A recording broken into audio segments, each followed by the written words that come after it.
Okay, thank you everybody. It feels slightly like the end of term. Normally I'm standing here on a Thursday morning to 200 second years from one week to the next, so it's quite nice to be talking about my own work in a more informal environment.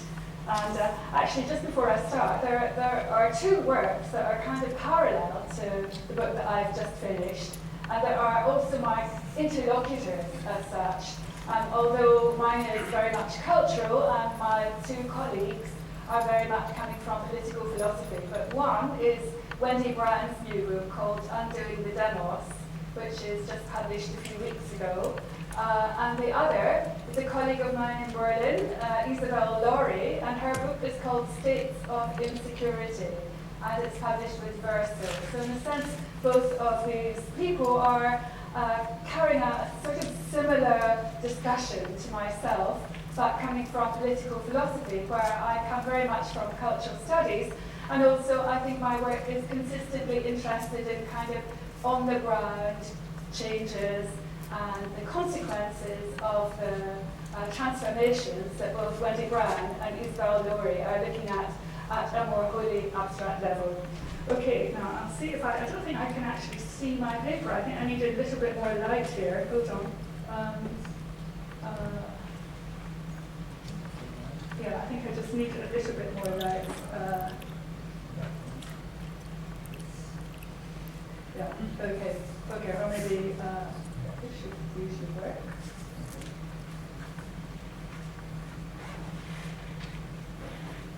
Yeah, no, that's writable. That's what it was before. No, I need a bit more. No, it should do it. Yeah. Yeah, that's better. Okay.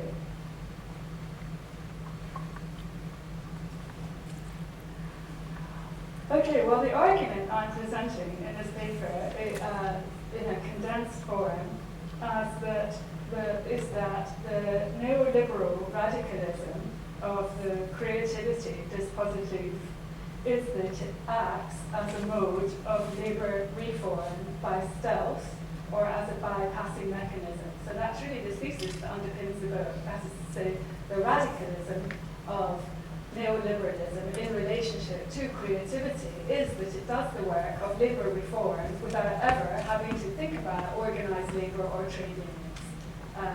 And that creativity is a kind of vehicle or the form of transport for enacting this very profound change. So that's really, and I'm going to read this paper. It's 9 pages long, I'll go very fast because it's fairly straightforward. Okay, my contention is that there is a dispositive which drives the growth of the new culture industries, and this has a triple function. It oversees novel forms of job creation in times of both unemployment and underemployment, the defining features of which are, as we know, impermanent, short-term, project-based or temporary positions.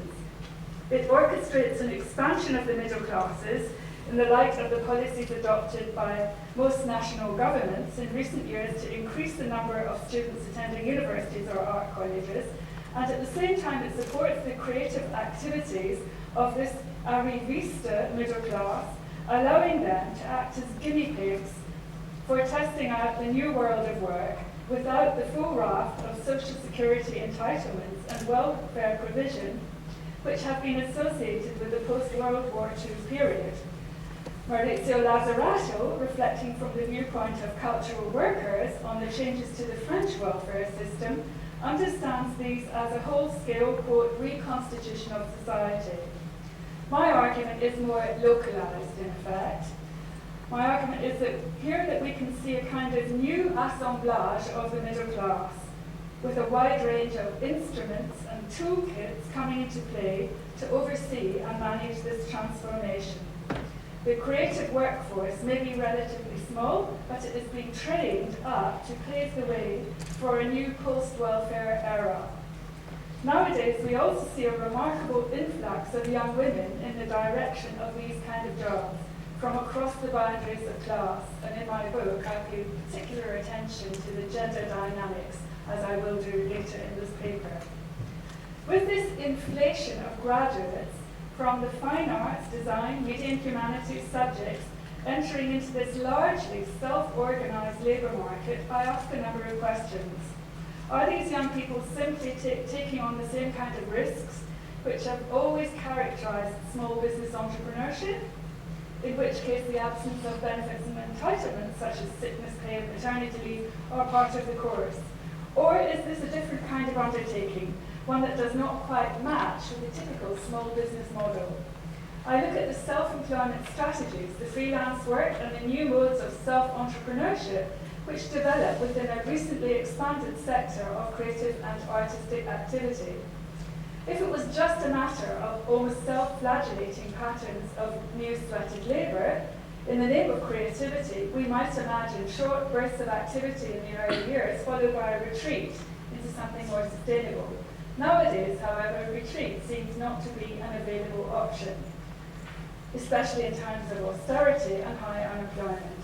As a result, what we find on the longer term are integrated combinations of high and lower status activities and occupations. So I'm interested in that kind of mix of high and low status occupations. And I say on the longer term because I've been doing this work for so many years that it's beginning to become a kind of longitudinal study. The seemingly exciting compensations for work without protection is the personal reward of being creative. One's inner talents and abilities, instead of being lost or unused or expended in the daily grind of working in a local unemployment office and never finding an outlet because of 9-to-5 demands, are nowadays used, indeed cultivated, on a daily basis. We can call this passionate work, or we can call it working like an artist, but it functions overall as a way of acclimatizing this new social strata to a different kind of existence from that associated with routine work, such as administrative or managerial posts in the public sector, including the arts, educational and cultural institutions. That is to say, it provides a set of career pathways from what Ulrich Beck called normal to abnormal work.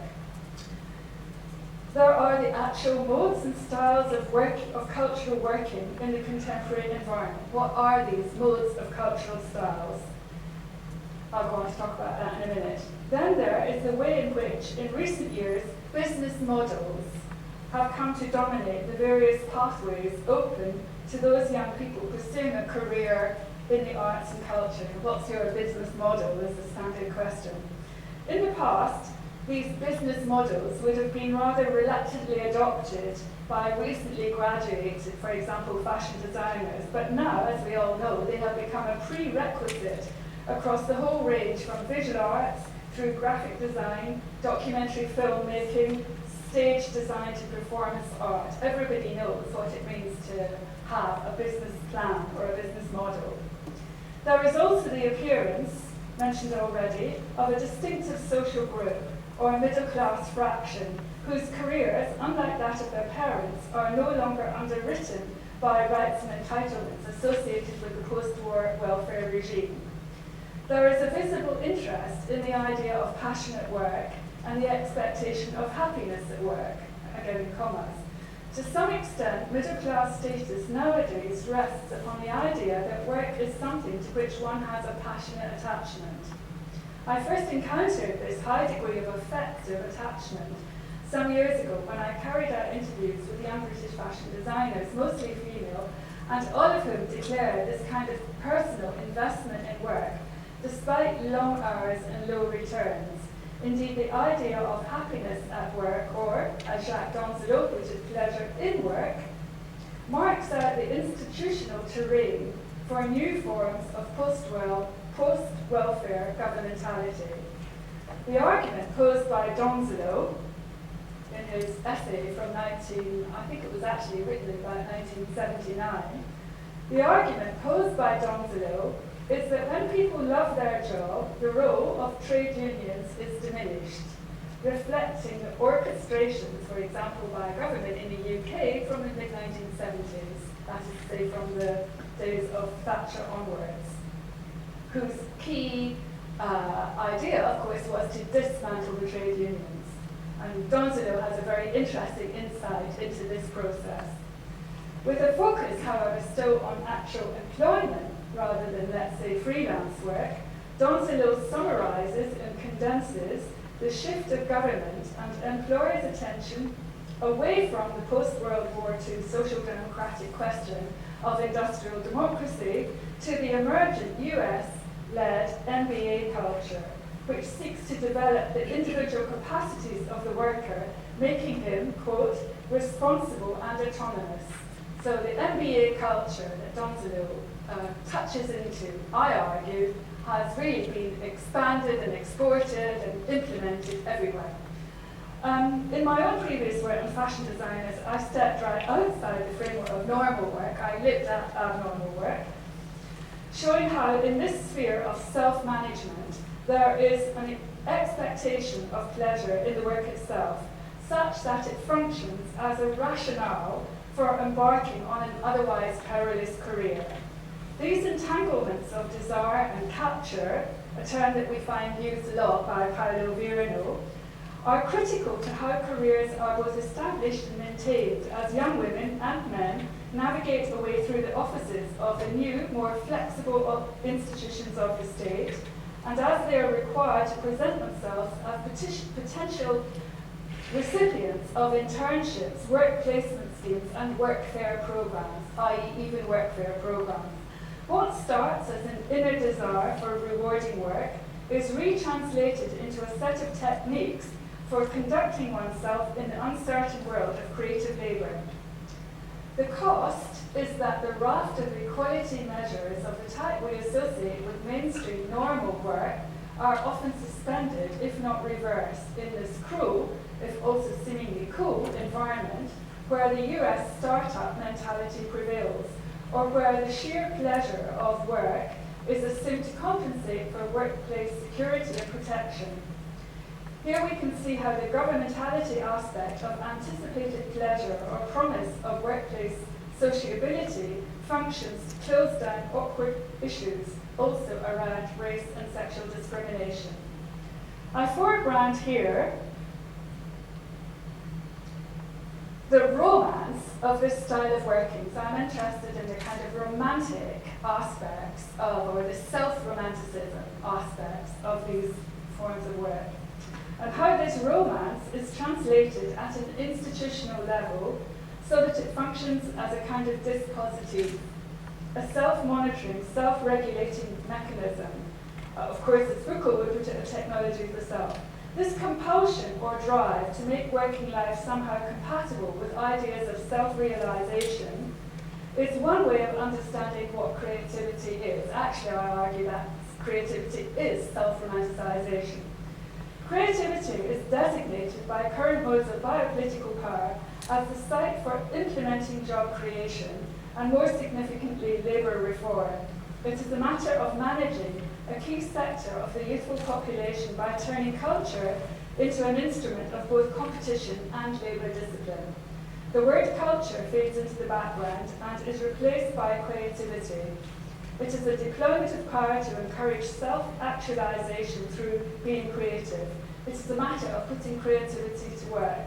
With such efforts invested in turning culture into the more productive idea of creativity, the social stage where this creativity is played out is also a site of multiple anxieties.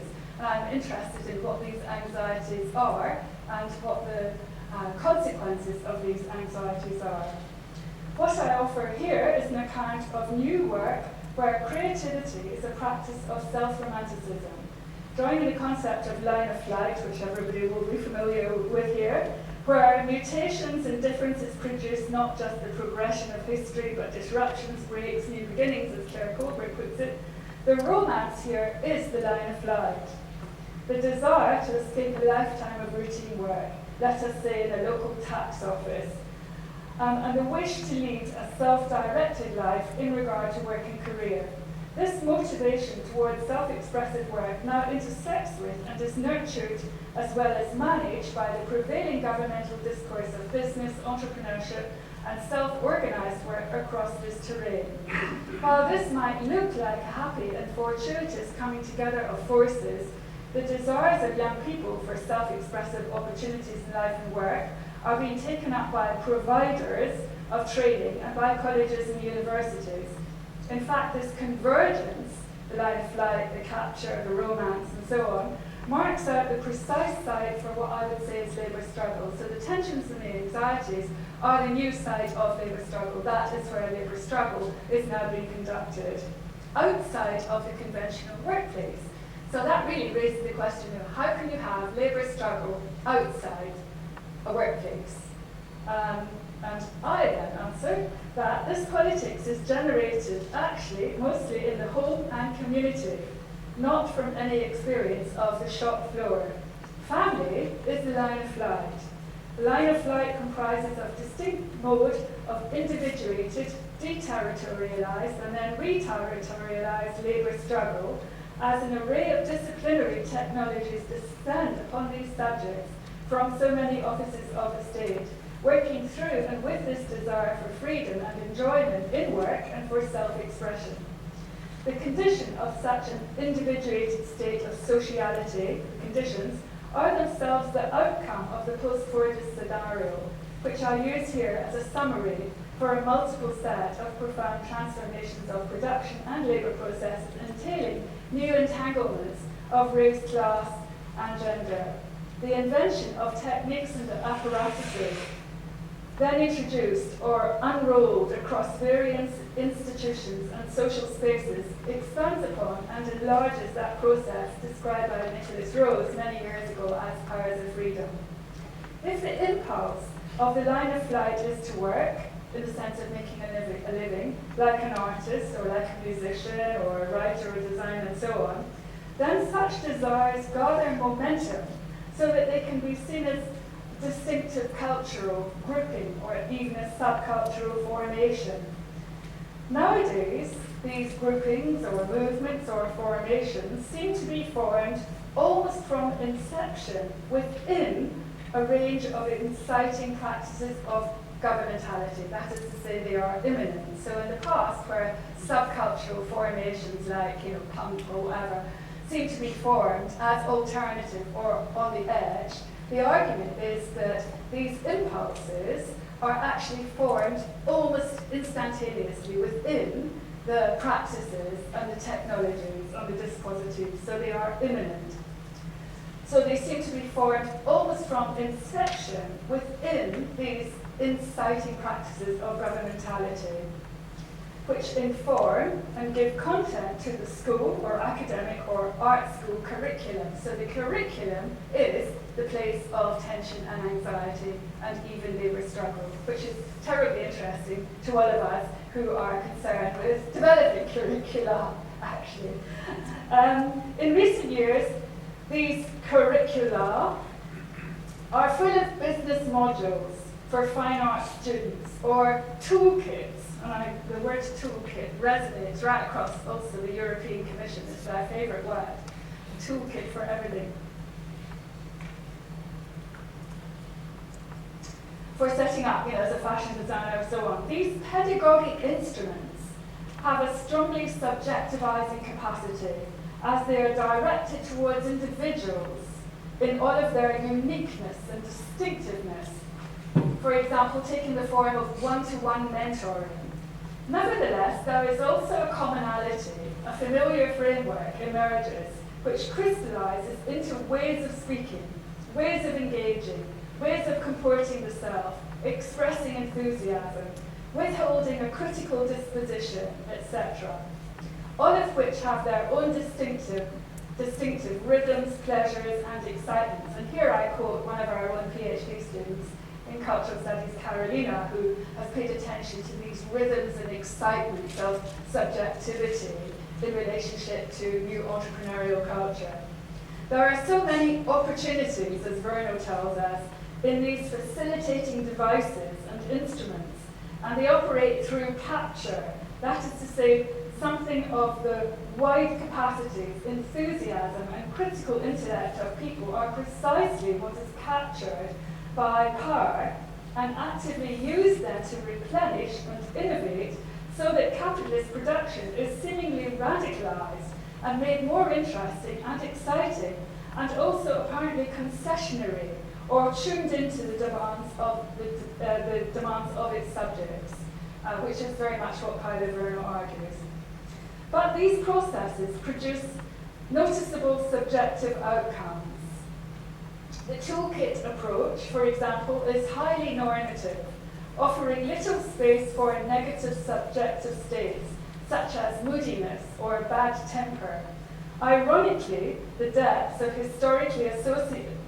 So the toolkits iron out depths of personality and subjectivity, and the kind of moodiness or kind of intransigent stubbornness associated with the artist, all the kind of forms of personality historically associated with the artistic temperament. And I say that because actually somebody that we invited in here, and who I subsequently know outside, who's a curator and a gallerist, and he says, well, the thing that I say to students all the time, and people who want to work with that artist, is that you cannot be shy.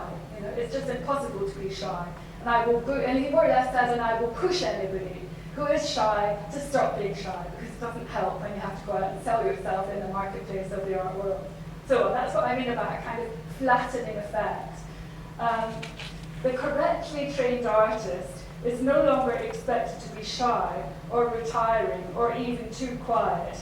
And the whole point of customized or individualized mentoring means that the line of flight coming from a specific family or community background is brought into play as a defining feature and an attribute, a part of the way in which the pedagogies of entrepreneurial subjectification seek out and do their work of capture.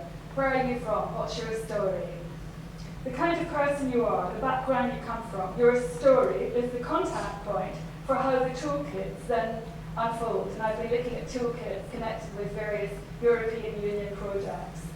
This current range of programs, including whole forms of curricula, whole kind of provision, welfare to work, and so on, short courses, as well as individualized learning packages designed to guide or supervise or support the individual, marks out the terrain of how the dispositive of contemporary power works. Despite periods of disenchantment and uncertainty, both occluded publicly by the imperative to self-present in a cheerful, if not exuberant fashion, there is a hard-edged incentive to keep going and maintain a professional stance. This is a key part of the middle classification process. It also reduces the prospects for the formation of a more collective movement of creative workers, that is to say, to be always cheerful, to be upbeat, to be led by a kind of PR persona. So I'm interested in the kind of PR front that has to be utilized. And I argue that that acts against the idea of collective organization, or indeed of anger. The new creatives are faced with the challenge of formulating an occupational identity which gives weight and status to what they do in conditions where it is uncertain where the next job or project is actually coming from. So in a sense, that anxiety of not knowing where the next project is coming from also then requires constantly selling yourself, constantly being upbeat, constantly not offending people, a little bit like in the world of fashion PR. You cannot say, well, I think this work is absolutely atrocious, or I disagree with it profoundly, if the next job might well be coming from that kind of direction. So that's what I mean by it eradicates or it reduces the possibility of a wider critical vocabulary. The question of a more oppositional stance to the precarious nature of this sort of work emerging is countered by the sheer need to keep going and to maintain the middle-class professionalism and the upbeat demeanour which the toolkits and instruments take for granted under the rubric of having the right kind of personality for the job. So this guy said to me, well, if you don't have the right kind of personality, then, it's probably better to do something else. You can't take the slings and arrows. At the same time, wider social factors, of course, also have a role to play in influencing the stances, professional or otherwise, of those working in this creative sector. So I also would want to argue then that socio-historical conditions, the particular form of the conjuncture, also influences this kind of stance, this demeanour, this kind of subjectivity. And the subjectivity which I'm describing in my book is very much associated with the New Labour decade from 1997 to 2007. And as we all know, things have actually changed quite a lot since then, and there is a much more possibilities for anger and for challenging the PR mentality. But the period I'm looking at was the New Labour decade. So I look at the 15-year span, in fact, which opens with the election of the New Labour government in 1997 and closes in 2012 amidst unprecedented levels of youth and graduate unemployment, especially in countries like Spain and Italy, so badly hit by the Eurozone crisis. The first decade, from 1997 to 2007, was a period during which the dispositives of UK governmentality and the new entrepreneurialism were seemingly uninterrupted by challenge and contestation coming from within the ranks of the new creative workers themselves. Behind the scenes of the New Labour government, great efforts were made to reduce the power and influence of the trade union movement, and overall there was a tendency to depoliticise the realm of work. As Brown, another Brown, not Wendy Brown, has expressed this, the New Labour branding had been specifically aimed at erasing any memories that the party was influenced by trade unions. In a strategy which extended the stance adopted by Mrs. Thatcher when in office, New Labour shunned its historic connection with the trade unions. They were shunted aside, demonised and castigated for being old-fashioned, out of touch, with being too closely connected with the militancy of the old left. During this time, the lines of flight came to be harnessed to the so-called talent-led economy. Here we could say Thatcher was almost completely effective. And the obvious question is, how does this happen? What were the factors which stifled critical engagement in that 10-year period? And my answers to these questions are kind of spread throughout the rest of the chapters of my book, but they hinge, for example, upon the popular sway which a widely disseminated dispositive of creativity could have when government worked together so successfully with the media and popular culture, and hinging likewise on the unlikelihood of organised labour emerging from this fragmented band of new cultural entrepreneurs. During these times, there was a hollowing out of radical politics from the vocabularies of creative and art economy in favour of competition and commerce. And this has had a significant effect, especially in London, where the celebration of talent seemed to diffuse or displace the need for consideration of working practices or for addressing questions such as low-pay, poverty wages across the terrain of the new culture industries. And I call these, rather provocatively, the Damien Hirst times. Anyway, okay, I'm nearly finished. There's just one more section.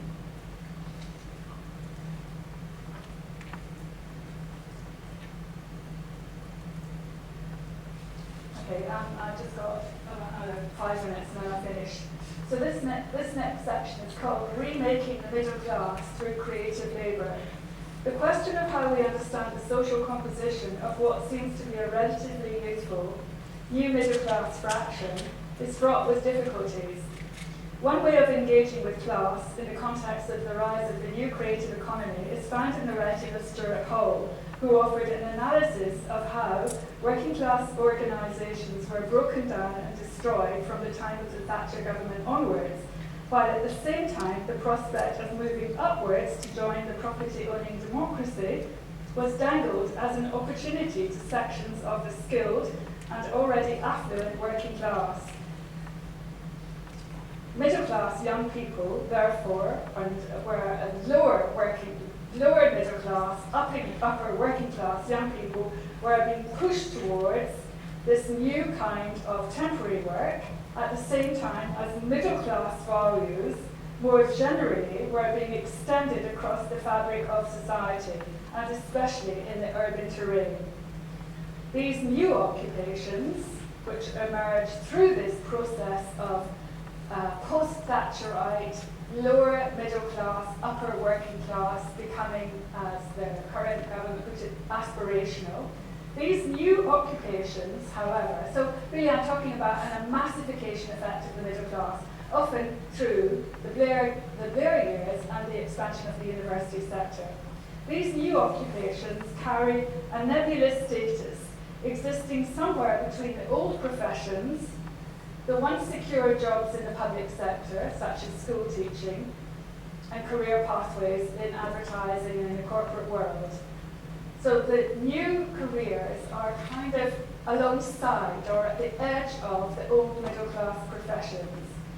Often they coexist with jobs which normally do not have high status, such as working in shops, behind the counter, or waiting tables, or being a barista or a bartender.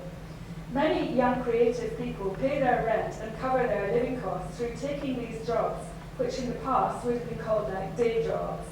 And especially when time passes and these jobs offer a reliable, if modest, monthly income, there is then a transposition onto these normal jobs of the same more enhanced and upgraded creative values associated with the idealized career in the arts or the cultural world. So what I'm saying is that working as a barista, while also pursuing a job as an artist or a set designer or a fashion designer, and what happens is that the seemingly lower grade job comes to actually provide something like a more regular income. And as that happens, the two then begin to kind of coexist alongside each other.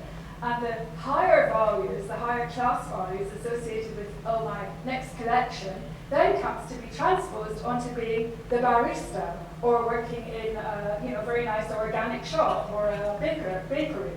So that's why I don't think the proletarianization thesis that Maurizio Lazzarato proposes actually works.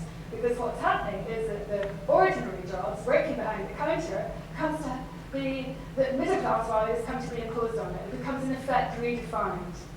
The everyday culture of the coffee bar, the cocktail lounge, or the local fashion boutique begins to take on the qualities of the knowledge economy, with the workforce not just embodying the attentive values now required of the service sector, but also acting as experts, guides, and connoisseurs. My best example is my local theatre of wine shop in North London, where the very nice young men behind the bar will tell me exactly where the grapes were grown, in what period of the year, and in which corner of Umbria.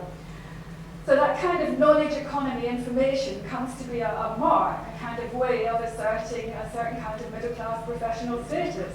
What occurs in these sites of seemingly temporary, but often, in fact, longer-term jobs, is the upgrading of the service sector. When the friendly young man behind the counter at Starbucks enters into a lengthy and animated conversation about the geographical sourcing of the beans, he is doing more than simply following the instructions in his company manual. He is demonstrating his communicative skills, now such a key requirement in the service sector, and he is also asserting his expertise as well as his broad cultural capital. Bar work and shop work slowly undergo a change which sees the enhancement of status and skill level for those behind the counter, with the result that these jobs now exist alongside, indeed merge into, the overall creative portfolio. Middle class livelihoods, to sum up, are therefore being scrambled and unsettled, rearranged and recalibrated in regard to long-term expectations. It's not just that the middle class is being squeezed, as the government puts it. It is more that there is a major revision of certain key terms of the post-war social contract, which entailed universalistic modes of redistribution to the benefit of working class and lower middle class people alike in the form of welfare, social security, health and education. These provisions were compensatory at that point in time when capital was keen to establish a more consensual relationship with labour. So I'm interested what happens when that consensual kind of social contract that we associate with the post-war years is broken up and dismantled. They were also, to an extent, redistributionist and thus egalitarian. As Lazzarato reminds us, This right to social protection was also based on recognition of the asymmetry of power in the labour contract. That's a quote from Lazzarato. Robert Castells described such benefits as social property. So Castells says that benefits are social property, which I think is worth exploring in more depth. In the UK context, that's the context I know about, these benefits actually were the outcome of sustained struggles fought by the Labour Party, the trade unions, and also by the second wave feminist movement and the anti-racist movement of the 70s and 80s. Many of these forms of support are now being withdrawn, and this process of withdrawal takes a wide range of forms, and as I have argued elsewhere, one of the attractions for government of endorsing freelance and small-scale entrepreneurial work in the creative sector is that to court, there is a bypassing mechanism in place since the burden of employment entitlements and other costs is immediately lifted from the shoulder of companies who can only gain when they take on workers in a freelance capacity. Government then pleases the world of business without even having to use the words labour reform. Such changes as these have ramifications across the economy, including the creative economy. If in the past employees of the institutions of arts and culture, in whatever roles, normally had access to some form of job security as a result of these past battles, this is no longer the case, as they too become freelance, semi-privatised and casually employed. These processes, when they are assembled and seen as a whole, can be understood as an experimental remaking of the middle class at work, where ideas of creativity and innovation compensate for, and to an extent obscure, the shrinking realm of protection, along with welfare and various entitlements. And I'll just finish by referring to a few passages in Foucault's biopolitics lectures, which actually often are overlooked, and I find them some of the most useful way of understanding this process. Foucault refers to the order liberals working in Germany in the 20s and 30s. Really, Foucault himself is a bit evasive about what they were doing, and he kind of summarises their ideas. But I take from these order liberals, in particular, two guys who are Eucken and Rotke, and really they say a number of things. Like, first of all, they seem to be trying very clearly to invent a new kind of right-wing politics, a new kind of neoconservatism, obviously neoliberalism, which is to be distinguished from fascism of the time, to be distinguished from Nazism. And so their efforts are very much to be reinventing the right. I think that's the first point. The second point is that one can see throughout the comments from Foucault, and I haven't read the original, the extent to which what they want to do is to de-proletarianize society.